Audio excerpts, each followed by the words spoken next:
What happens when a question meant to provoke laughter instead exposes a fault line beneath live television? What happens when a studio built for noise is overtaken by silence, so complete it feels intentional? On that morning, beneath the bright lights and rolling cameras, no one anticipated the shift that was about to unfold. The audience had settled into their seats expecting banter, tension, and the familiar rhythm of daytime debate. Jessica Chastain sat calmly at the table, posture relaxed, expression open, while across from her Joy Behar leaned back with the practiced ease of someone who had steered countless conversations. The moment felt routine, almost rehearsed, until it wasn't. Before we go any further, if you love powerful cinematic moments like this, make sure to subscribe to Prime Tale right now, hit like and comment below, because stories like this deserve to be seen and shared. The question arrived lightly, wrapped in humor, sharpened just enough to draw a reaction. Joy's tone was playful, but the implication lingered in the air, heavy and unmistakable. It was the kind of remark audiences had heard before, the kind that usually triggered a quick laugh, a defensive joke, or a polite sidestep.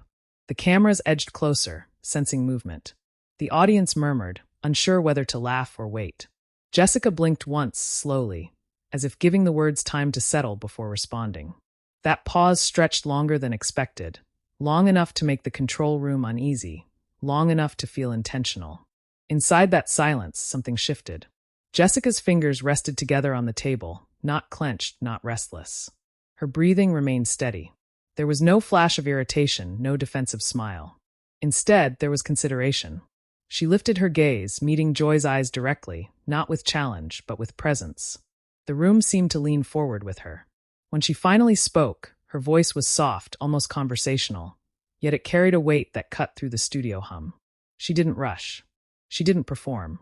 She spoke as if the cameras weren't there, as if the moment deserved honesty rather than theatrics. She began by reframing the conversation, gently but firmly. She spoke about how easy it is to simplify people, to reduce experiences to sound bites that fit neatly into a narrative. Her words weren't accusatory, yet they landed with precision. Each sentence felt deliberate, chosen carefully, as if she understood that calm could be more disruptive than anger. The audience remained quiet, the kind of quiet that signals attention rather than confusion. Joy's smile tightened slightly, surprise flickering across her face as she listened. Jessica continued, describing how assumptions shape public perception, how women in particular are often expected to explain themselves within limits they didn't create. She didn't raise her voice, yet the intensity of the moment grew with every word. It wasn't confrontation in the traditional sense. It was something subtler, more unsettling. She wasn't pushing back, she was inviting reflection. The cameras captured Joy shifting in her chair, hands moving from relaxed to clasped, as if grounding herself. The audience reaction came slowly at first, scattered applause that hesitated, unsure whether clapping would interrupt something important. The sound faded quickly, replaced again by stillness. Jessica's expression remained composed, but her eyes carried conviction. She spoke about responsibility, not as blame, but as awareness. About the power of platforms and the influence of casual remarks. Each idea layered onto the next, building tension without ever raising the temperature. Joy attempted to interject, a habitual response, but stopped herself halfway. The interruption dissolved into a nod. That alone signaled the shift. The balance of the conversation had changed. This was no longer a setup for a punchline or a debate designed for spectacle. It had become a moment of reckoning, subtle yet undeniable. Jessica paused again, allowing the weight of her words to settle. That pause did more than any dramatic flourish could have. It forced the room to sit with the idea that calm is not weakness, that clarity can be confrontational without being cruel. When she resumed, her tone softened even further, emphasizing empathy over defense. She acknowledged differing perspectives without diminishing her own.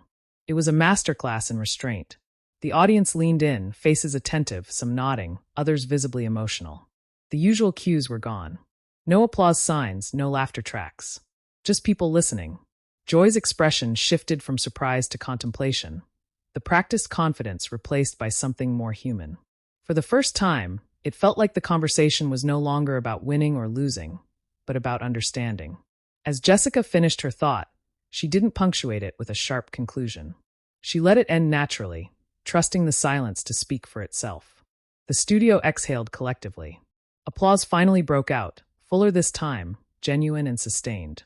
Not because someone had been defeated, but because something honest had occurred. The cameras pulled back slightly, capturing the table as a whole. The atmosphere transformed. This was no longer a routine segment. It was the beginning of a moment that would ripple far beyond the studio walls. The applause lingered longer than expected, rolling through the studio in a way that felt unfamiliar, almost hesitant, as if the audience wasn't sure whether they were applauding a statement, a feeling, or their own realization. Joy waited for the sound to fade before speaking again, and when she did, her tone had shifted. The humor that usually framed her questions was gone, replaced by careful consideration. She leaned forward slightly, elbows resting near the cards on the table, eyes fixed on Jessica with a mix of curiosity and recalibration. It was clear she was choosing her words more deliberately now, aware that the ground beneath the conversation had changed. "Well," Joy began, her voice measured, "that's an interesting way to look at it." The phrase sounded neutral, but beneath it was an unspoken acknowledgement that this exchange had gone somewhere unexpected. Jessica nodded once, not triumphantly, not defensively, simply acknowledging the continuation. The tension didn't dissolve, it transformed. It became quieter, denser, the kind that demands attention rather than spectacle. Joy followed up, framing her next question less as a challenge and more as an inquiry. She spoke about public life, about scrutiny, about how celebrities are often viewed as symbols rather than individuals. As she talked, the audience listened intently, no longer anticipating a clash, but sensing a conversation unfolding in real time. Jessica waited until Joy finished completely before responding, her patience itself a statement. "I agree that visibility brings scrutiny," Jessica said calmly. "But I also think it brings responsibility, not just for those being watched, but for those doing the watching." Her voice remained steady, but the weight of her words grew heavier. She spoke about narratives, about how easily they form and how difficult they are to undo once they harden into assumptions. She wasn't lecturing, she was explaining, inviting the room into her thought process. Joy tilted her head, listening. One of the co-hosts glanced between them, sensing the shift, choosing silence over interruption. The audience remained engaged, eyes moving back and forth, following every exchange. Jessica continued, describing moments in her own career where she felt misunderstood, where a single label threatened to eclipse the complexity of her work and choices. She didn't offer specific anecdotes, she didn't need to. The truth resonated without detail. As she spoke, the cameras caught subtle reactions. A raised eyebrow here, a nod there, a hand covering a mouth in reflection. The studio felt less like a stage and more like a shared space. Joy responded thoughtfully, acknowledging that media often simplifies in order to move quickly. "Television doesn't always give us the luxury of nuance," she said. "That's true," Jessica replied gently, "but nuance is where humanity lives." The sentence landed softly yet decisively. A ripple of reaction moved through the audience, a quiet murmur that quickly settled back into silence. Joy smiled, this time without irony. "You're making my job harder," she said lightly, and the audience laughed, releasing some of the tension. Jessica smiled back, appreciative but unflinching. "Maybe it just makes all of our jobs more honest." The laughter faded into applause, warmer now, less restrained. Joy nodded, conceding the point without saying so outright. The exchange had shifted from confrontation to collaboration, from debate to dialogue. The conversation widened. Other hosts joined in cautiously, adding perspectives without overpowering the tone Jessica had set. Each comment felt more deliberate, each response more thoughtful. The rhythm of the show slowed, abandoning its usual rapid-fire pace. It was as if everyone sensed that rushing would break something fragile and important. Jessica listened as much as she spoke, responding directly, never deflecting. When she disagreed, she did so without dismissal, framing differences as opportunities to understand rather than obstacles to overcome. The audience responded with attentive silence, punctuated by moments of applause that felt earned rather than prompted. Joy eventually leaned back again, though this time the posture felt reflective rather than commanding. "You know," she said, almost to herself, "this is why conversations like this matter." The statement hung in the air, simple and sincere. Jessica nodded in agreement, her expression softening slightly. As the segment neared its end, the energy in the studio felt transformed. The earlier tension had evolved into something more substantial, a sense that something meaningful had taken place. The applause at the close wasn't explosive, but it was sustained, respectful. Jessica thanked the hosts with genuine warmth, and Joy returned the sentiment, meeting her gaze with a nod that conveyed acknowledgement rather than victory. When the cameras cut away, the audience remained seated for a moment, processing. Some whispered to one another. Others sat quietly, reflective. The show moved on, but the moment lingered, heavy with significance. What had begun as a routine exchange had become something far more lasting, a reminder that calm doesn't just soften a room, it can reshape it entirely. When the cameras officially stopped rolling, the studio lights dimmed just slightly, but the weight of the moment refused to fade. Conversations didn't immediately resume the way they usually did after a segment wrapped. Instead, there was a pause, collective and unspoken, as if everyone present understood that something unusual had just taken place. Jessica remained seated for a beat longer than required, hands folded, shoulders relaxed, her expression thoughtful rather than relieved. Across from her, Joy adjusted her notes, then set them aside, no longer pretending they mattered. The space between them felt different now, stripped of performative tension and filled instead with quiet recognition. Crew members moved carefully, almost respectfully, as if loud footsteps might shatter the atmosphere. A producer leaned in to signal the next transition, but even that gesture felt gentler than usual. Jessica finally stood, offering a small smile to the hosts around the table. It wasn't the smile of someone who had won an argument. It was the smile of someone who had been heard. Applause rose again from the audience, softer than before, but sustained, and this time Jessica acknowledged it with a nod that conveyed gratitude rather than pride. Joy stood as well, meeting Jessica halfway. "Thank you for that," she said quietly, her microphone no longer live but her sincerity unmistakable. Jessica responded just as softly, "Thank you for listening." The exchange was brief, almost private, yet several audience members noticed, their expressions shifting as they took it in. That simple acknowledgement carried more weight than any on-air rebuttal could have. Backstage, the atmosphere buzzed with subdued energy. Phones were already lighting up, notifications stacking faster than anyone could read them. Clips from the segment were circulating online at an astonishing pace. Interns whispered to each other, eyes wide, scrolling through early reactions.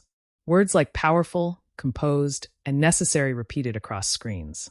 Jessica walked down the hallway flanked by staff, her steps unhurried, as though she were intentionally resisting the urge to check her own phone. Joy lingered behind, glancing back toward the set before heading in the opposite direction. Her expression wasn't defensive or irritated. It was contemplative. She replayed the exchange in her mind, the way the room had shifted, the unexpected stillness that followed Jessica's words. For someone accustomed to controlling the tempo of conversation, that stillness felt instructive rather than threatening. As the day unfolded, the moment continued to expand beyond the studio walls. News outlets picked it up not as a controversy, but as a conversation worth analyzing. Headlines avoided sensational language, focusing instead on tone and impact. Commentators remarked on how rare it was to see a televised exchange where restraint commanded more attention than outrage. Viewers shared the clip with captions that spoke to their own experiences, seeing in Jessica's response a reflection of conversations they wished they could have had themselves. Jessica eventually checked her phone, scanning messages from friends and colleagues. Many expressed admiration, some relief, others gratitude. She responded selectively, briefly, unwilling to let the noise overwhelm the intention behind her words. To her, the moment wasn't about virality. It was about honesty. She hoped that came through. Meanwhile, the audience members filtered out of the studio, their chatter unusually thoughtful. Some debated the exchange quietly. Others simply nodded to one another, as if sharing an understanding that didn't require explanation. A few stopped to rewatch the clip on their phones before even reaching the exit. The impact had followed them, refusing to stay contained within the broadcast. Joy addressed the moment later with a colleague, acknowledging how the conversation had surprised her. "It wasn't what I expected," she admitted. "But maybe that's the point." There was no bitterness in her voice, only reflection. For someone who had spent a career in debate, this felt like a reminder that listening could be just as powerful as speaking. By evening, social media platforms were saturated with commentary. Some praised Jessica's composure as revolutionary. Others discussed how the exchange modeled a healthier way to disagree. The absence of shouting became the headline. The calm itself was the story. In a media landscape addicted to escalation, this moment stood out precisely because it refused to escalate. Jessica spent the night quietly, away from the noise, grounded by the knowledge that she had spoken her truth without compromise. She didn't know how long the moment would last in public memory, but she knew it had mattered. And somewhere, across countless screens, people replayed the clip not to relive drama, but to feel that stillness again, the rare sensation of witnessing respect reshape a room. By the next morning, the moment had taken on a life of its own. What began as a quiet exchange on a daytime set now echoed across timelines, news feeds, and group chats around the world. Clips were replayed not with dramatic music added, not chopped into outrage bait, but left mostly intact, as if people instinctively understood that editing it down would weaken its power. The stillness mattered. The pauses mattered. Jessica Chastain's calm, unbroken delivery became the focal point, studied and shared like a rare artifact in a culture that rarely slows down long enough to notice restraint. Morning shows discussed it with an unusual tone of seriousness. Commentators didn't argue over who had won. Instead, they talked about why the exchange felt different. Psychologists weighed in on composure under pressure. Media critics analyzed how silence, when used intentionally, can command more authority than volume. Even people who had never watched the show before clicked play, drawn in by captions that promised something uncommon, a confrontation without cruelty. The audience reaction from the studio became part of the narrative. Viewers noticed how no one rushed to clap, how the laughter cues never came, how the room collectively chose to listen. Some pointed out the subtle moment when Joy's posture changed, when her questions softened, when the usual rhythm gave way to reflection. Others focused on Jessica's body language, the way she remained open, grounded, unreactive. For many, it felt less like watching television and more like witnessing a lesson unfold in real time. Joy Behar addressed the moment days later, not defensively, but honestly. She spoke about the value of being challenged without being attacked, about how conversations evolve when ego steps aside. Her acknowledgement only deepened the impact, reframing the exchange not as a takedown, but as a turning point. That admission resonated with viewers who recognized how rare it is, especially in public life, to see someone embrace reflection instead of doubling down. Jessica, meanwhile, remained largely quiet. She declined to sensationalize the moment, avoiding interviews that tried to frame it as a clash. When she did speak, she emphasized listening, understanding, and the importance of choosing intention over impulse. That restraint only amplified public respect. In a world eager for follow-up drama, her refusal to feed it felt like an extension of the same calm that had stunned the room in the first place. Social media continued to buzz, but the tone was different from the usual cycle of outrage. Comment sections filled with personal stories. People talked about arguments they wished they had handled differently, about moments when they wished they'd stayed calm instead of reacting. Teachers shared the clip with students. Managers referenced it in meetings. The exchange transcended celebrity, becoming a reference point for how conversations could unfold when power was expressed through clarity rather than force. Weeks later, the clip still circulated. Not constantly, not aggressively, but persistently, resurfacing whenever discussions about media, respect, or discourse emerged. It didn't burn bright and disappear. It lingered. That endurance said more than any viral spike ever could. The moment had tapped into something deeper, a collective exhaustion with noise and a quiet hunger for substance. For the audience who had been in the room that day, the memory stayed vivid. Some recalled the exact second when the studio went silent. Others remembered the feeling of being fully present, of realizing they were watching something unscripted and sincere. They carried that memory with them, a reminder that not all powerful moments announce themselves loudly. In retrospect, nothing about the exchange was explosive in the traditional sense. There were no raised voices, no walk-offs, no shocking insults. And yet, it left a deeper mark than most televised confrontations ever do. Because it challenged expectations. It disrupted patterns. It proved that strength doesn't always demand dominance, and that sometimes the most disarming response is the one delivered without anger. That is why the moment endures. Not because it embarrassed someone, but because it elevated the conversation. Not because it divided, but because it invited reflection. In an era defined by extremes, Jessica Chastain's calm but powerful response offered an alternative, one that resonated far beyond the studio walls. Now we want to hear from you. When you watched this moment, what stood out the most to you? Was it the silence, the composure, or the way the conversation shifted? Do you think calm is more powerful than confrontation in moments like this? Share your thoughts in the comments below, because your perspective is part of this story too. And if you want more cinematic, emotional, and unforgettable moments like this one, make sure to subscribe to Prime Tale, like this video, and join us for the next story that proves sometimes the quietest voice leaves the loudest impact.